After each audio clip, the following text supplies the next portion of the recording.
이 말씀으로 생명의 성령의 법을 따라 사는 삶, 생명의 성령의 법을 따라 사는 삶이라는 제목으로 하나님 말씀 나누도록 하겠습니다.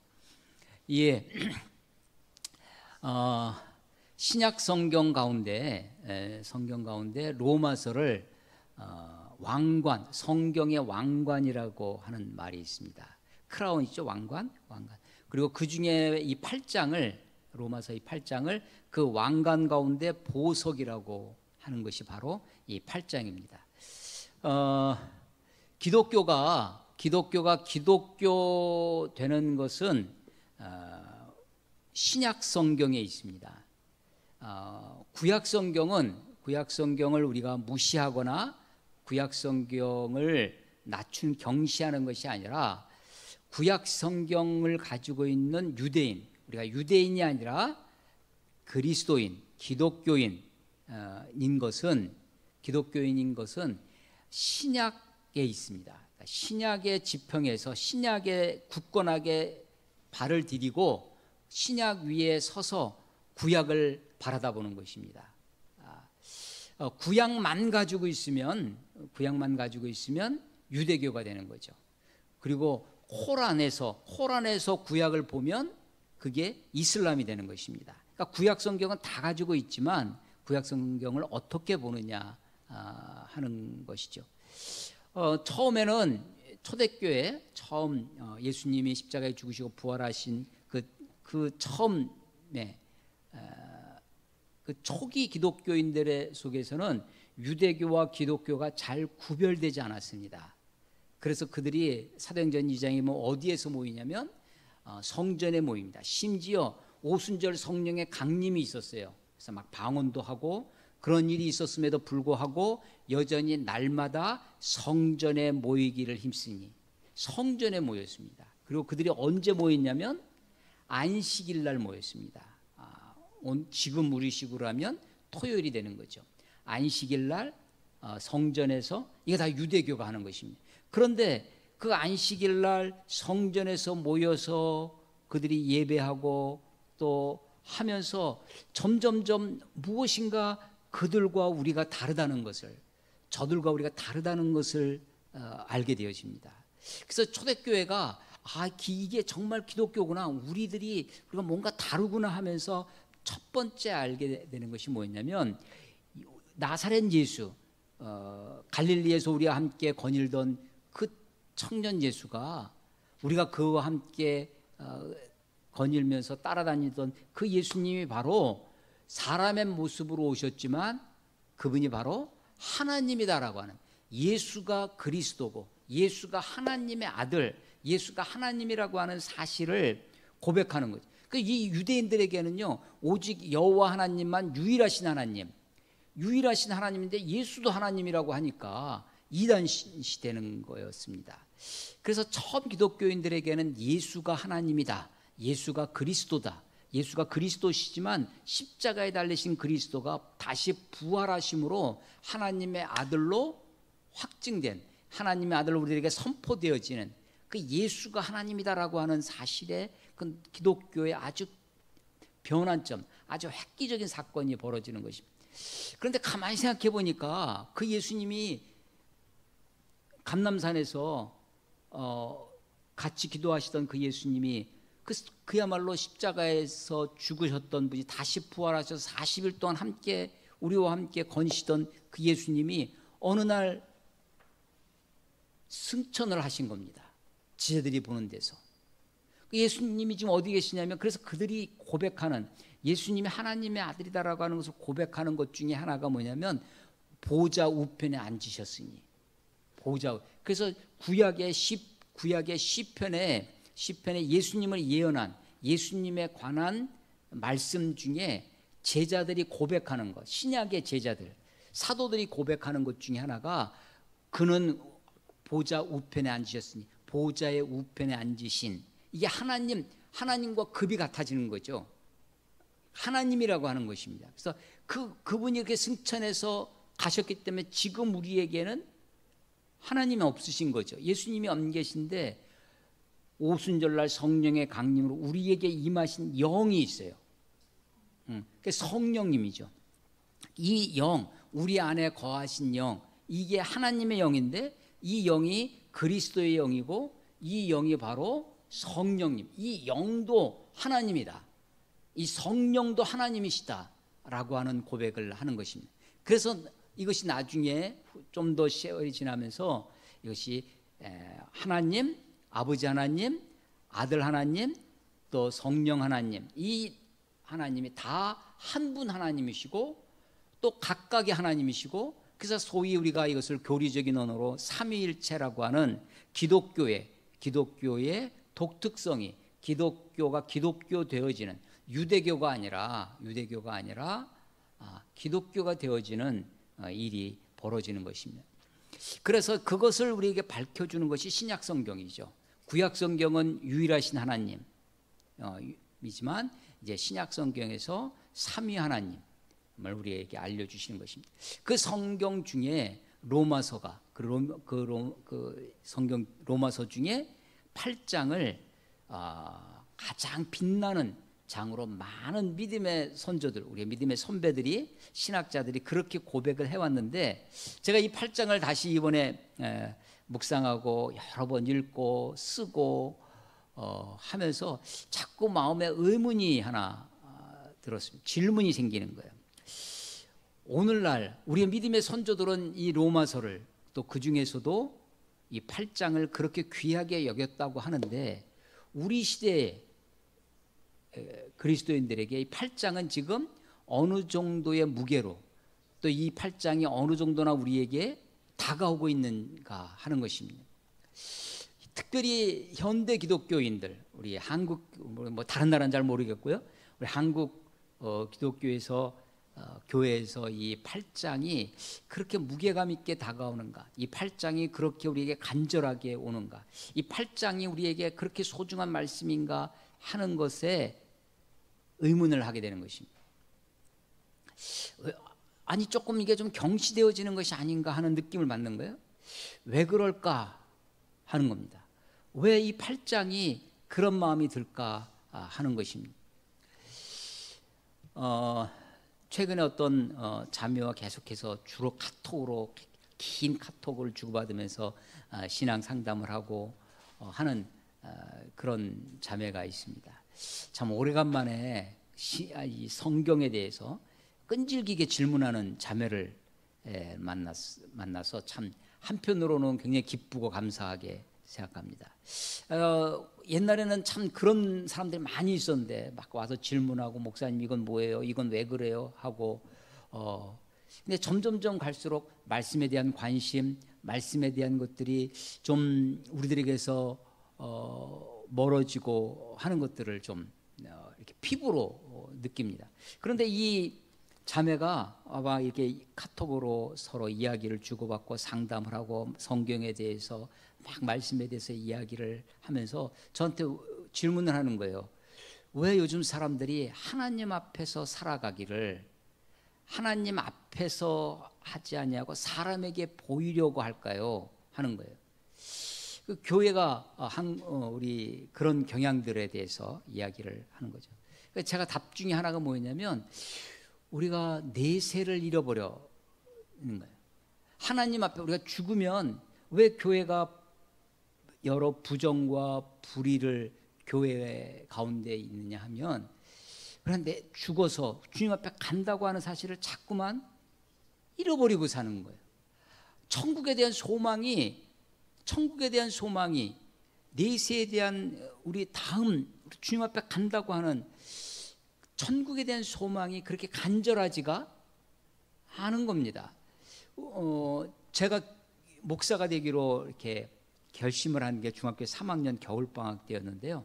그때 이제 중3 겨울방학 때 그 방학이 좀 졸업하는 그때가 좀 길잖아요. 그래서 그때 이번 겨울에 뭐 할까 하다가 책을 읽기로 생각을 했는데, 뭐 집에는 책이 없고 목사님실에 가면 책이 많아서 목사님 서재에 가서 막 구경하다가 전집을 6권짜리 옛날에는 책이 이렇게 글이 세로로 되어 있고 그림도 하나 없는 글자만 있는 전집 6권짜리 한국 기독교 100년사, 토마스 선교사가 그 대동강에서 성경을 건네주면서 죽는 순교하는 이야기, 제너럴 셔먼 사건에서부터 시작을 해가지고 6.25 끝나는 데까지 기록, 지금은 그거보다 더 이렇게 뒷부분이 기록되어 있다고 하는데, 그것을 이제 겨울방학 때 읽으면서 특히 일제시대 때 그 어둡고 암울한 시대, 그 참담한 시대에 기독교인들이, 그리스도인들이 어떻게 신앙을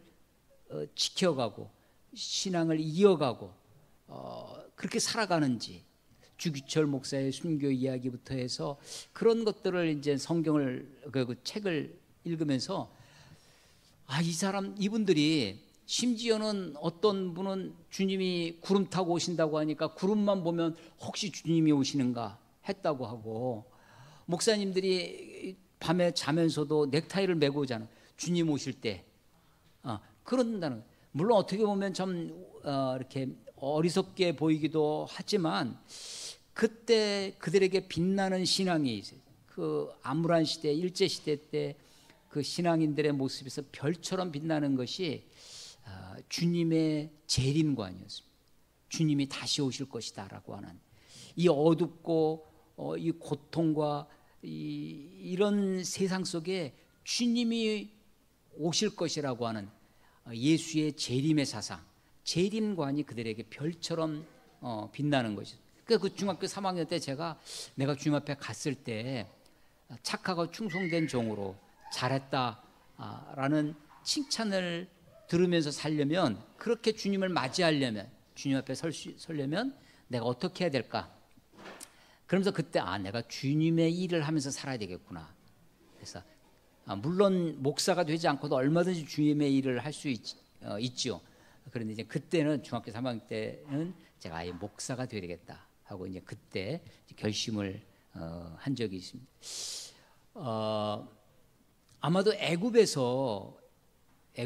이스라엘 백성들이 요셉을 따라, 총리 요셉을 따라 애굽에 내려갔는데, 그 후대로 애굽의 왕 바로가 그 히브리인에 대한, 그 요셉에 대한 그 마음을 잊지 않고 계속해서 그 히브리인들을 우대하고 그 히브리인들이 잘 살아갈 수 있도록 환경을 만들어주고, 그들에게 특별 자치구를 만들어주고, 그래서 그곳에서 그들이 번영하고 풍요롭게 살아갔다면 그들이 애굽을 떠날 생각을 하지 않았을 것입니다.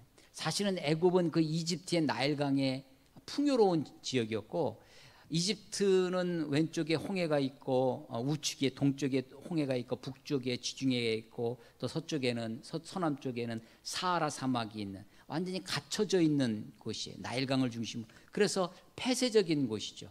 그만큼 외적의 침입이었습니다. 이집트는 사실은 이집트 역사가 단순합니다. 고왕국, 중왕국, 상왕국 이런 식으로 해서 나라는 몇 번 바뀌었지만 자기네 그 저기를 그대로 지켜가요. 메소포타미아 지역, 이라크 이런 데는 여러 민족이, 여러 나라가 그 땅의 주인이 바뀝니다. 그런데 이집트는 그렇지 않죠. 그만큼 안전하고, 클레오파트라 이후에 완전히 로마에 의해서 지배당하고 막 그러기 전까지는 수천 년간을 이집트가 한 나라를 이루어 삽니다. 그런 곳에서 또 나일강의 범람으로 인해 가져다주는 풍요, 그 속에서 요셉 이후에 400년을 살아요. 아니, 한 400년 살면 여기가 내 고향이다, 내 나라다 할 수 있지 않겠어요? 근데도 이스라엘 백성들이 거기서 하나님의 약속의 땅 가나안으로 출애굽합니다. 출애굽할 때, 애굽에서 탈출할 때도 쉽게 나온 것이 아니죠. 마치 어린아이가 엄마의 뱃속에서 자궁에서 해산의 고통을 앓듯이 그렇게 나오는 거거든요. 그러면서도 불구하고 그들이 하나님의 약속의 땅, 젖과 꿀이 흐르는 땅, 아브라함에게 약속해서 조상들에게 약속했던 그 땅에 대한 그 생각 때문에 요셉이 죽으면서도 나를 여기다 버려두지 말고 내 해골을 가지고 가라고 그렇게 유언을 하는 것이죠. 현대의 우리 한국교회가 많이 잃어버린 것 중에 하나가 이 재림, 종말. 물론 여기에는 여러 가지 영향이 있습니다. 이단 사상들이, 이단들이 가지고 오는 것이 거짓된 종말론, 특별히 그 중에 하나가 유명했던 것이 시한부 종말론입니다. 예수님이 곧 오신다. 곧 오시는데 굳이 학교 다니면서 열심히 공부할 그런 거 없고, 주님이 곧 오시는데 우리가 이렇게 길을 쓰고 살 이유가 없다는 거죠. 그래서 가정을 혹은 자기 직업을 학업을 포기하거나 버리고 그냥 기도원으로 자기네 모임 공동체로 들어가서 여기서 주님을 맞이해야 된다라고 하는 시한부 종말론의 부작용도 있습니다. 그러나 그런 그 이단들의 어떤 것보다도 우리가 소위 80년대 이후에 86, 88 아시안 게임 또 이 월드컵 이후에 소위 근대화와 산업화의 성공 그리고 민주화의 성공 이후에 자유를 만끽하고, 만약에 우리가 경제적으로는 박정희 때 3공화국 때 경제개발 5개년 계획 이런 것들이 막 성공하고 그래서 경제가 성장을 했어도 만약에 계속적으로 이 독재, 정치적인 탄압, 정치적인 독재가 계속되었더라면 우리가 어쩌면 그 속에서 자유를 꿈꾸고 더 나은 세상, 여기가 아니라 우리의 자유와 우리의 기쁨을 만끽할 수 있는 그곳을 위해서 기도하고 했었을 거예요. 근데 정치적으로도 민주화가 이루어지고 경제적으로도 산업화가 성공하면서 풍요와 번영과 자유의 시대를 구가하면서 우리가 상실한 게 있어요. 그게 하나님 나라에 대한, 천국에 대한 소망입니다.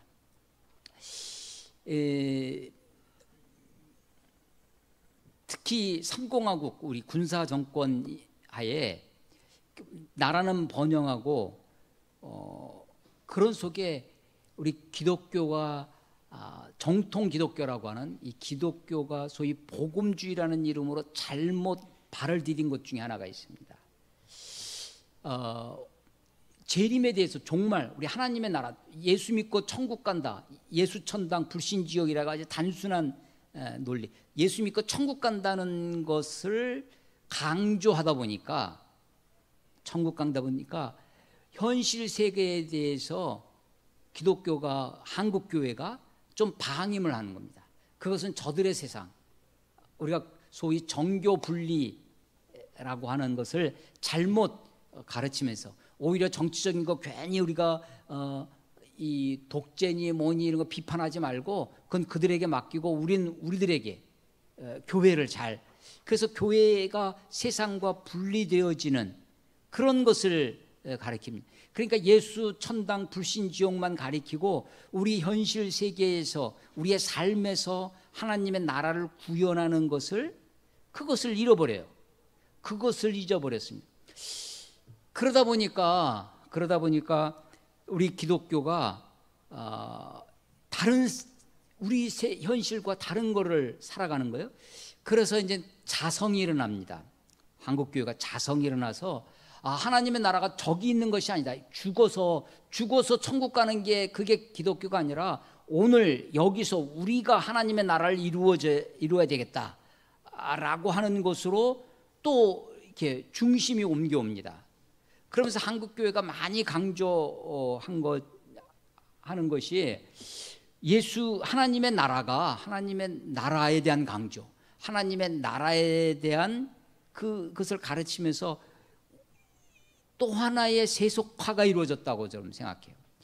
기독교가 성경이 긴장이 있는데요, 이게 다 있어요. 예수 믿고 천국 가고 주님 앞에 가는 다시 오실 주님, 재림에 대한 소망, 주님이 오실 것에 대한 확신, 내가 주님 앞에 갈 것을, 천국에 대한 그 소망이 여전히 우리에게 남아있, 이걸 놓치지 말아야 됩니다. 뿐만 아니라 우리가 살고 있는 이 땅, 우리가 살아오고 있는 현실 세계 속에서 하나님의 나라, 하나님의 통치, 하나님의 다스리심이 이루어지도록 우리가 기도하고 노력하고 애쓰고 살아가야 한다는 것입니다. 이게 동시에 같이 있는 것인데 우리는 자칫 한쪽으로만 치우치면서 다른 하나를 잃어버리는 것입니다. 자, 로마서 8장을 읽으면서 로마서 8장에 아주 귀한 말씀들이 너무나 많이 있습니다. 교리적으로도 여러 말씀들을 나눌 것이 있는데 왕관의 보석이라고 하는 8장을 우리는 어쩌면 잃어버리고 살아가는 것인지 아닌지 다시 한번 생각하게 됩니다. 이 말씀을 붙들고 이 말씀 가운데 주의 은혜가 있어야 되겠다. 이 말씀을 우리가 정말 소중히 여기며 이 말씀을 우리의 삶의 지표로 우리의 확신으로 가지고 살아야 되겠다라는 것을 다시 한번 강조의 말씀을 드립니다. 바울은 이렇게 시작합니다. 그러므로 이제 그리스도 예수 안에 있는 자에게는 결코 정죄함이 없다고. 이는 그리스도 예수 안에 있는 생명의 성령의 법이 죄와 사망의 법에서 너를 해방하였다고. 생명의 성령의 법, 이렇게 우리말로 번역이 되어 있는데 생명을 주는 성령의 법, 생명을 줘요. 성령은 하나님의 영은 우리들에게 생명을 주신다는 거예요. 그 법이 우리를 해방했습니다. 해방. 어디서? 죄와 사망의 법에서. 이게 바울의 선언이에요. 근데 3절에 율법이 육신으로 말미암아 연약하여 할 수 없는 그것을 하나님은 하시나니. 율법은 할 수 없습니다. 근데 하나님은 하신다는 거예요. 율법은 뭘 못하냐면 율법이 하지 못하는 것은 해방시켜주지 못해요. 율법이 잘하는 것이 있습니다. 율법은 우리들을 정죄합니다. 율법은 우리는 그거 죄야. 그 율법은 아주 어디에 특화되어 있냐면 율법은 항상 행위와 연결됩니다. 뭐뭐 해라, do, 뭐뭐 하지 말아라, don't. 하라는 것은 하지 않고 하지 말라는 것은 하죠. 그래서 율법 아래에 있으면 우리는 다 뭐로 드러나냐면 죄인으로 드러나요. 그래서 너는 죄인이야. 너 이거 땅땅땅. 죄를 언도합니다. 정죄합니다. 죄로 정하는 거예요. 이게 죄다라고 정죄를 받습니다. 비난을 받아요. 율법 아래. 율법의 특징이 뭐냐면 정죄하는 것입니다. 그래서 율법은 우리들을 옥죄입니다. 우리들에게 자유를 주지 않아요. 율법은 우리를 해방시켜 줄 수 없습니다. 그래서 율법이 왜 못하냐면 육신이 연약하게, 행위는 다 뭐로 해야 되냐면 육신으로 해야 되는 거죠. 근데 율법은 3절에 율법이 육신으로 말미암아 연약하여 할 수 없어요. 율법으로 육신으로 말미암아 연약하여 할 수 없는 그것을 하나님은 하십니다. 율법이 육신으로 말미암아 연약하여 할 수 없는 그것이 뭐라고요? 해방입니다. 해방을 하나님은 하세요. 하나님. 그런데 하나님이 어떻게 하셨나? 하나님 곧 죄로 말미암아 자기 아들을 죄 있는 육신의 모양으로 보내어 육신의 죄를 정하사. 하나님이 하시는 방법은 율법을 폐기하는 것이 아니었습니다. 율법을 무시하고 율법을 없앤 것이 아니라 율법의 요구를 이루어지게 하시는 거예요. 어떻게 하냐면 자기 아들을 보내셨어요. 이게 하나님의 방법입니다. 자기의 가장 귀한 것, 내 주머니 안에 있는 뭐 몇 푼 쥐어주고 내가 가지고 있는 얼마를 띄워주고 한 것이 아니라 자기 자신을 주신 거예요. 자기 아들을 죄 있는 육신의 모양으로 보내어 육신의 죄를 정하사. 그러니까 예수님이 정죄를 다 받으신 거예요. 죄값을, 죄의 삭은 사망이라고 했는데 그 삭을 지불하시는 거예요. 온전히. 이게 하나님의 방법입니다. 하나님의 방법이 세상을 이기는 방법이 세상을 무찌르고 세상을 정복하고 세상을 짓밟아서 정복하는 것이 아니라 하나님의 방법은 자기 희생입니다. 자기 아들을 죄 있는 육신의 모양으로 보내어 육신의 죄를 정하사 육신을 따르지 않고 그 영을 따라 행하는 우리에게 율법의 요구가 이루어지게 하려 하십니다. 율법의 요구가 있어요. 율법은 우리에게 요구합니다. 제일 먼저는 우리의 육신이 행위로 그 율법의 요구를 다 행하기를 요구합니다. 근데 행하지 못할 때 육신이 연약해서 행함을 다 하지 못했을 때 처벌이 있어요. 처벌을 받는 것까지가 율법의 요구입니다. 법이 있으면 법대로 하기를 원하죠. 근데 법대로 하지 못하면 그것에 대한 처벌 규정이 있어요. 그 처벌을 받는 것까지가 법이 이루어지는 거죠. 그래서 율법의 요구가 이루어져요. 그래서 예수님이 하나님이 자기 아들 예수를 이 땅에 보내셔서 율법의 요구를 다 이루게 하셨어요. 죄로 정죄함을 받아서. 그러니까 십자가에 달리신 것은 십자가에 달리신 것은 예수님이 죄인으로 달리신 거예요.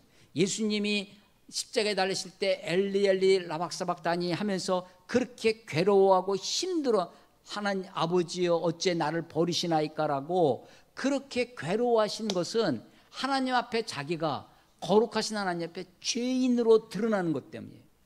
죄인으로 어떤 육체적인 고통 그것이 아니 조금만 저기 한 사람도 분신해서 자기 어떤 정치적인 의사를 표현하잖아요. 그런데 하물며 하나님의 아들 인류를 구원하시겠다는 예수님이 단지 육체의 고통만 그 육체의 고통 때문에 그렇게 하나님 앞에 어째 나를 버리시나이까 하셨다는 게 아니라는 거예요. 예수님의 고통은 하나님 앞에 죄인으로 정죄 받는 거였죠. 그 율법의 요구를 다 응하게 하셨다는 겁니다.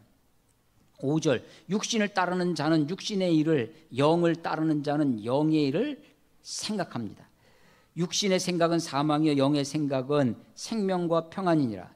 육신의 생각이 따로 있고 영의 생각이 따로 있는 것이 아니라 육신의 생각은 육신의 요구가 있어요. 육신의 본능, 육신의 본능의 지배를 받는 생각. 영의 생각은 이 영은요, 이 로마서 8장에 영이라는 단어가 나오면 이게 하나님의 영, 성령이신지 우리의 영인지를 구별해 봐야 됩니다. 영어 성경을 읽어보시면 좀 구별이 쉬운데, 왜냐하면 성령은 하나님의 영은 대문자 S예요. 스피릿. 우리의 영은 소문자 S예요. 스피릿이에요.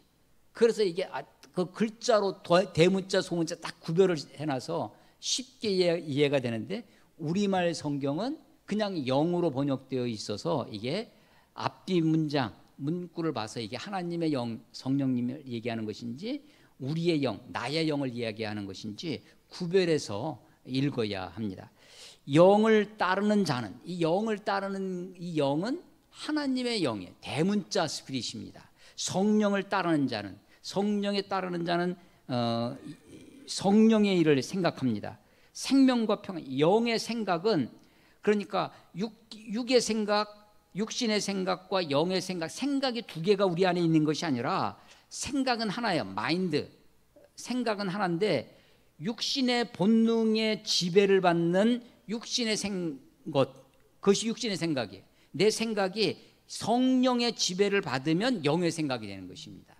그래서 내가 어디에 지배를 받나, 내가 어디에 자극을 받나 하는 것이에요.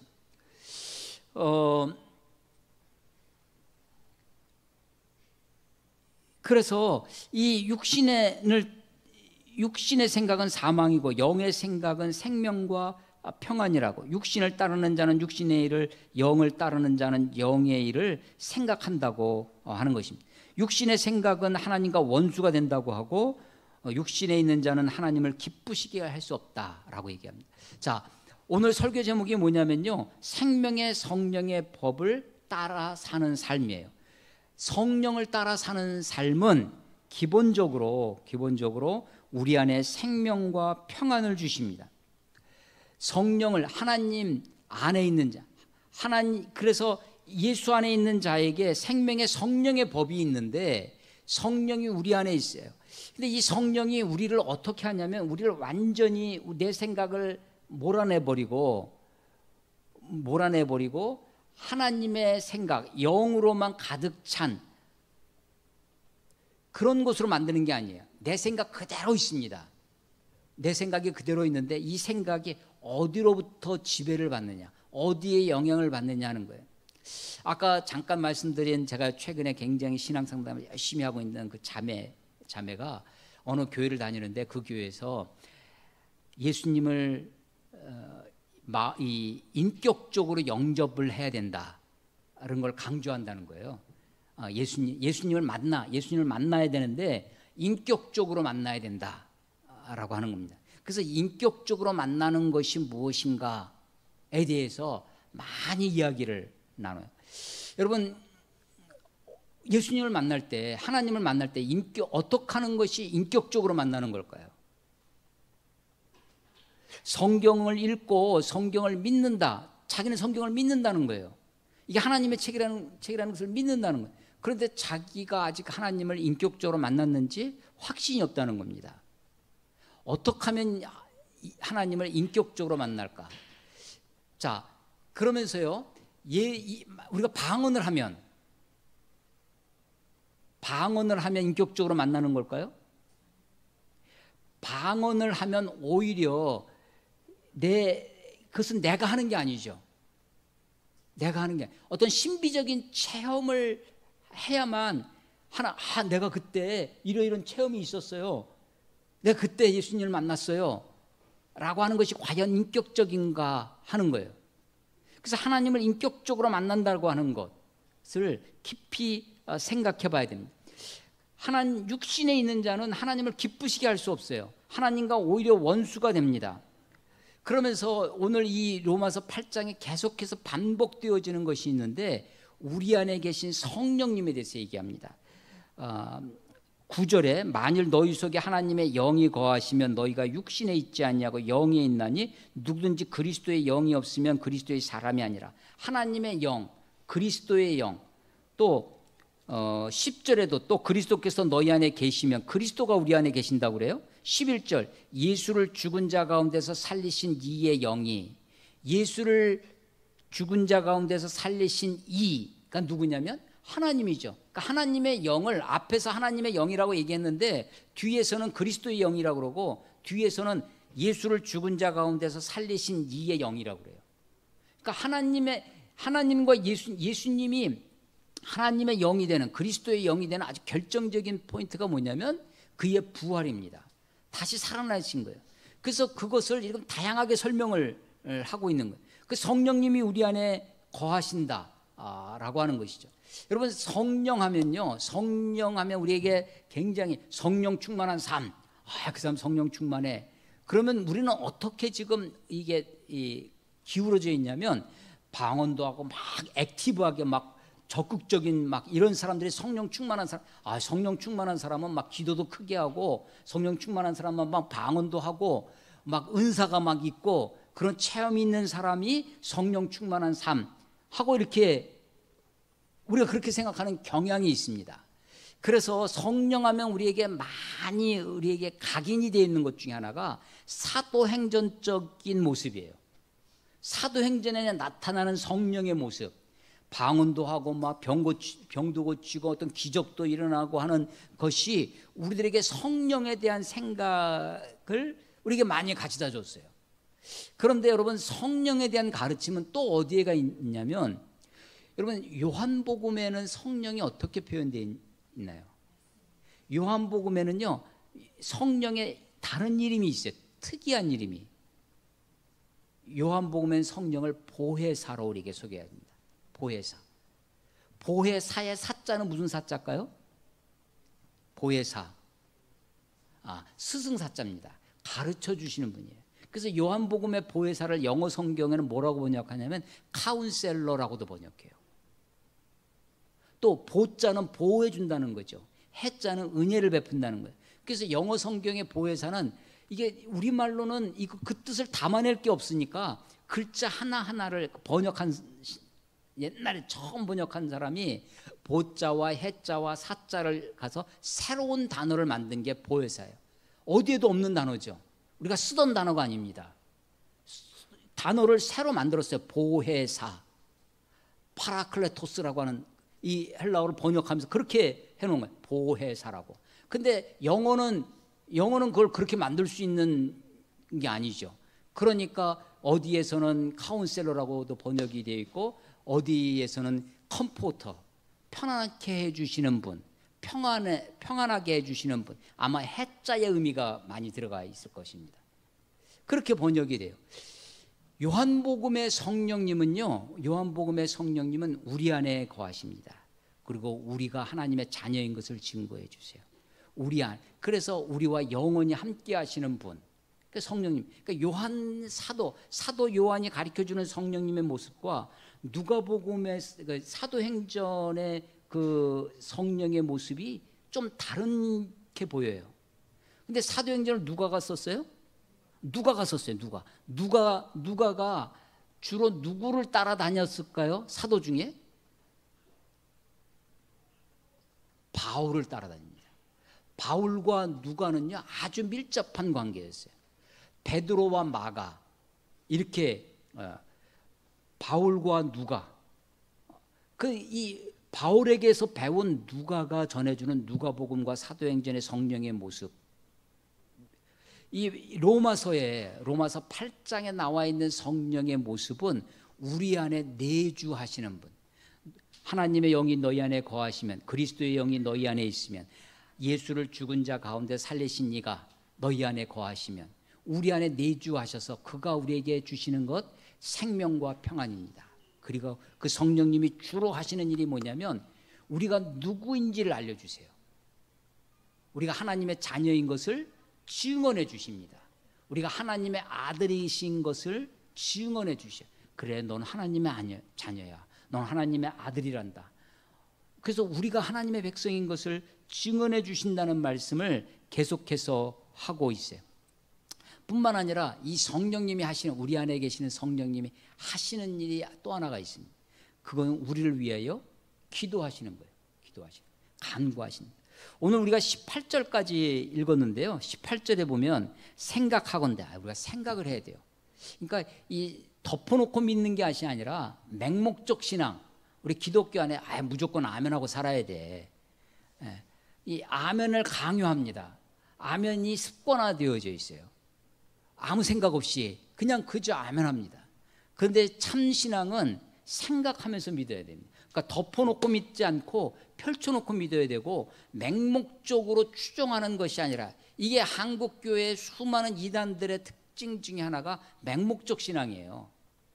그런데 교회 안에도 그런 것이 있습니다. 맹목적인 신앙이 있어요. 그러니까 생각을 해야 돼요. 바울도 생각을 많이 합니다. 생각하건대 현재의 고난은 장차 우리에게 나타날 영광과 비교할 수 없다라는 거예요. 현재는 어떤 상태예요? 고난의 상태입니다.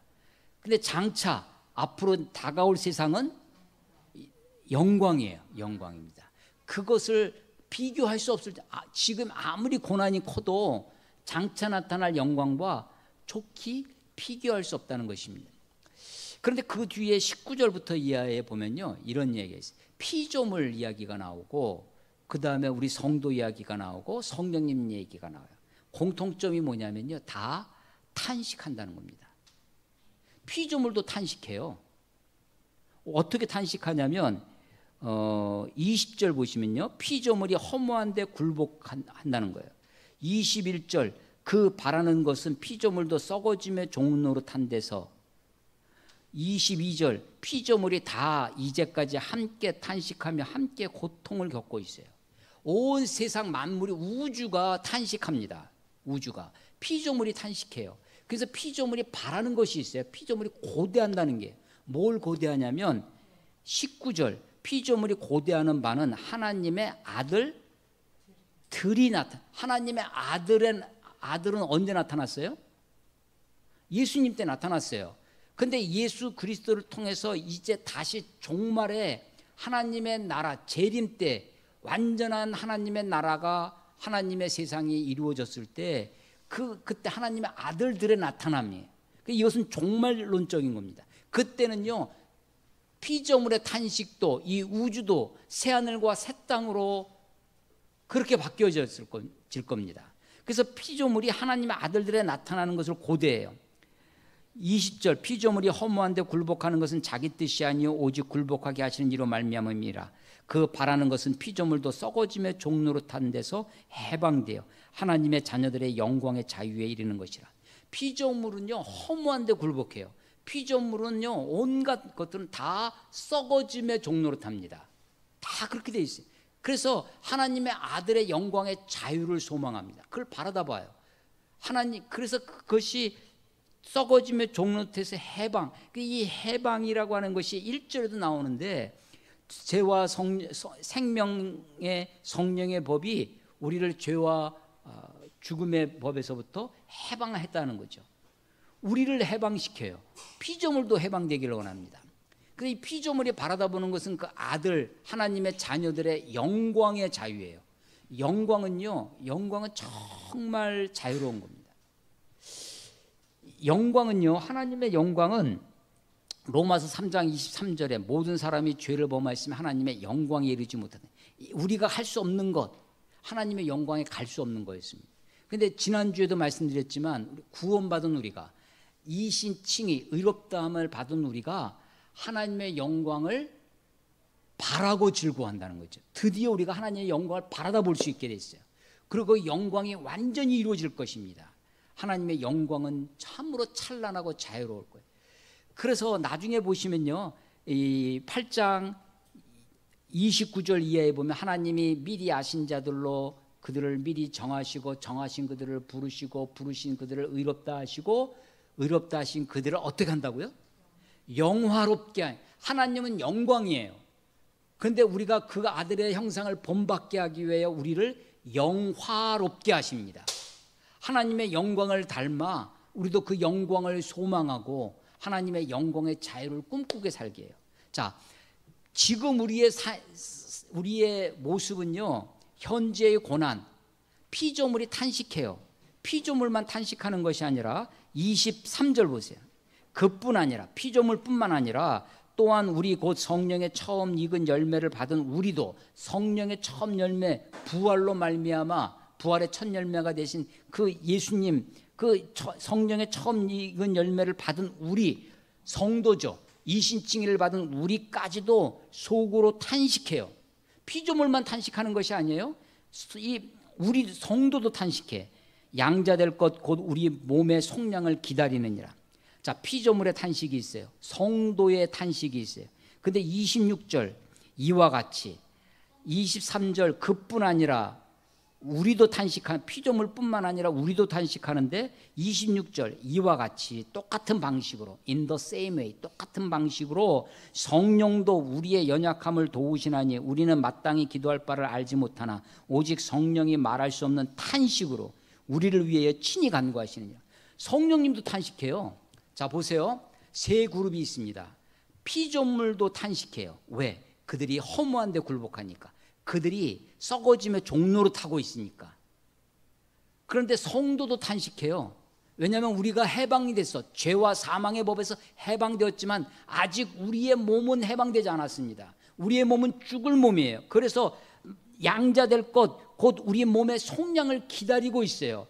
그 지금 아직 우리는 죽을 몸에, 아직 우리는 천국에 이르지 못했습니다. 하나님의 영광에 이르지 못해서 지금 우리도 탄식을 해요. 그래서 우리는 또 탄식 중에 기다리고 있어요. 몸의 속량을 기다리고 있습니다. 근데 성령님도 탄식해요. 성령님도 말할 수 없는 탄식으로 우리를 위해 친히 간구하세요. 자, 보세요. 피조물은요, 탄식 중에 뭘 하냐면 하나님의 아들들의 나타남을 기다리고 있습니다. 그 아들들의 영광의 자유를 기다리고 있어요. 성도들은, 우리들도 탄식하는데 우리들도 몸의 속량을 기다립니다.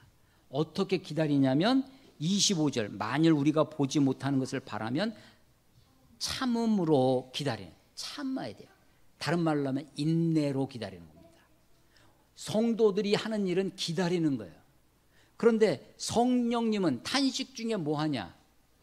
간구하세요. 누구를 위하여? 우리를 위하여. 27절에도 마음을 살피시는 이가 성령의 생각을 아시나니 이는 성령이 하나님의 뜻대로 성도를 위하여 간구하심이라. 성령님이 하시는 일은 뭐예요? 간구하시는. 앞부분에서는 성령님이 우리가 하나님의 자녀라는 확신을 주세요. 증언하세요. 우리 안에 계신 분이. 그리고 그런 분이 우리를 뒷부분에 가서는 강조되는 것이 뭐냐면 우리를 위해 하나님 성령님이 기도하세요. 기도하시는 성령님. 이 기도는 몇 %나 이루어질까요? 우리의 기도는 어때요? 성령님이 누구를 위해 간구해요? 우리를 위해 간구하십니다. 이 기도를 하나님이 들으실까요? 예. 하나님이 하나님의 뜻대로 기도하세요. 27절에 하나님의 뜻대로 성도를 위하여 간구하심이라.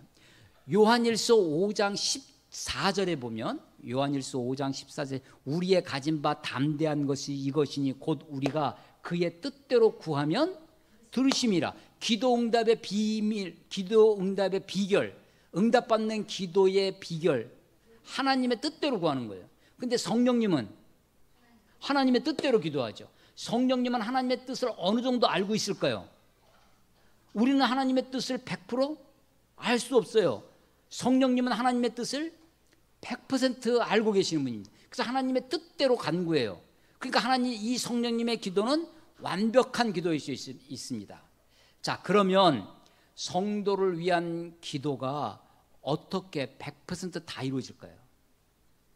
우리에게 있는 현재의 고난을 싹 없애버려.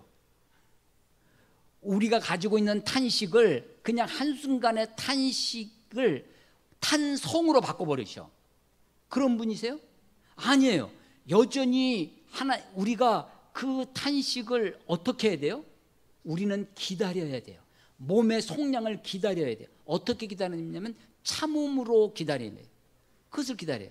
그런데 하나님은요, 우리들을 겨우님 끌고 붙들고 계십니다.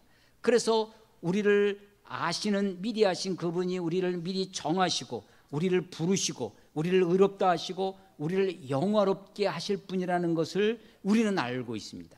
28절에 우리가 알거니와 하나님을 사랑하는 자 곧 그의 뜻대로 부르심을 입은 자들에게 모든 것이 합력하여 선을 이룰 것을 알고 있어요. 모든 것. 그래서 우리는 이 28절 말씀을 사실은 저 자신도 우리의 삶에 벌어지는 여러 가지 어려움이나 이런 것 통해서 하나님이 다 선으로 이루실 것이야 라고 이 말씀을 그렇게 이용할 때가 많이 있어요. 근데 사실은 이 말씀을 이 본문에서 충실하게 해석하면 사실은 우리의 삶의 현재의 고난 속에 있지만, 현재 우리가 탄식 속에 있지만, 우리의 몸의 속량, 영원한 하나님의 나라, 하나님의 아들들의 나타남, 하나님의 자녀들의 영광의 그 자유에 이르는 그 길 속에 우리의 탄식을 우리가 잘 인내하도록, 잘 기다리도록, 끝까지 기다리도록 성령님이 기도하시고 그것을 우리에게 이루어 가실 것이다 라고 하는 것입니다. 그 뒤에 31절 이하에 보면 바울이요, 그런즉 우리가 무슨 말 하리요? 우리가 도대체 우리가 무슨 말 할 수 있겠냐라고 하면서 몇 가지 질문을 합니다. 만일 하나님 우리를 위하시면 누가 우리를 대적하랴? 아무도 우리를 대적할 사람이 없다는 거예요. 자기 아들을 아끼지 아니하시고 우리 모든 사람을 위해 내주시니까 어찌 그 아들과 함께 우리에게 모든 것을 주시지 아니하시겠? 다 주실 것이다. 공급의 확신. 33절 누가 능히 하나님께서 택하신 자들을 고발해? 아무도 우리를 고발할 자가 없다는 것입니다. 34절 누가 정죄하리요? 죽으실 뿐만 아니라 값을 지불하신 정죄를 받으신 분이, 그리고 다시 살아나신 이가 우리 그리스도 예수시니 그는 하나님 우편에 계신 자요 우리를 위하여 간구하시는 자시니라. 아무도 우리를 정죄할 수 없다는 거예요. 35절 누가 우리를 그리스도의 사랑에서 끊으리요? 아무도 끊을 수 없다는 겁니다. 그런데 그 끊으리요 그 뒷부분을 봐보세요. 환난이나 곤고나 박해나 기근이나 적신이나 위험이나 칼이랴. 7가지입니다. 완벽하다는 거예요. 근데 7가지가 다 어려운 겁니다. 다 고통이에요. 환난, 곤고, 박해, 기근, 적신, 위험, 칼. 아니 이런 것들이 있을 때가 있지. 다른 때는 이거는 조금 있고 우리에게 아주 그냥 풍요와 번영이 있는 것 아니냐? 아닙니다. 36절 기록된 바 우리가 종일 하루 종일 우리가 종일 주를 위하여 뭐를 당해요? 죽임을 당하게 되면 도살당할 양같이 끌려가는 거예요. 아무 저항도 없이 그냥 여김을 받았나이다 함과 같다는 거예요. 우리가 종일 주를 위해 죽임을 당한다는 거예요. 아니 그래도 고통의 순간 있지만 좋잖아. 풍요하고 번영하고. 그게 아니라는 거예요. 25절 그런데 종일토록 죽임을 당하고 도살할 양같이 여김을 받지만 27절 그러나 이 모든 일이 뭐예요? 환난과 곤고와 박해와 기근과 적신과 위험이나 그 칼 그 모든 일에 우리를 사랑하시는 이로 말미암아 우리가 넉넉히 이기는, 이 넉넉히 이긴다고 하는 단어 때문에 우리는 세상을 짓밟고 정복하고 승리하고 이 고지를 정복하고 우리 그런 걸로 생각을 해요. 그런데 이 모든 일은 종일 주를 위하여 죽임을 당하는 겁니다. 종일 도살당할 양같이 여김을 받는 거예요. 거기에서 참음으로 기다리는 것, 아들들의 나타남을. 그 아들의 자녀의 영광의 자유를 소망하며 양자 될 것 그 몸의 속량을 기다리는 겁니다. 그래서 바울이 확신합니다. 내가 확신하노니 사망이나 생명이나 천사들이나 권세자들이나 현재일이나 장래일이나 능력이나 높음이나 깊음이나 다른 어떤 피조물이라도 쉬어보면 10가지입니다. 앞에는 7가지예요. 뒤에는 10가지예요. 저는 성경을 이렇게 읽으면서 이 성경이 문학적으로도요, 이게 그냥 아무렇게나 쓴 것이 아니에요. 다 어쩌면 이런 거를 다 맞춰놨는지 꽉 차 충만해요. 10개. 어떤 피조물이라도 우리 주 예수 그리스도 안에 있는 하나님의 사랑에서 끊을 수 없다는 것을 바울이 확신한다는 것입니다. 자, 성령님, 우리 안에 계신 성령님이 우리에게 하시는 일은 우리가 너는 하나님의 자녀다, 너는 하나님의 아들이라고 내게 증거해 주세요. 증언해 주세요. 그리고 우리를 위해 기도하십니다. 우리는 말할 수 없는 탄식 중에 뭘 하냐면 기다리는 거예요. 기다리는.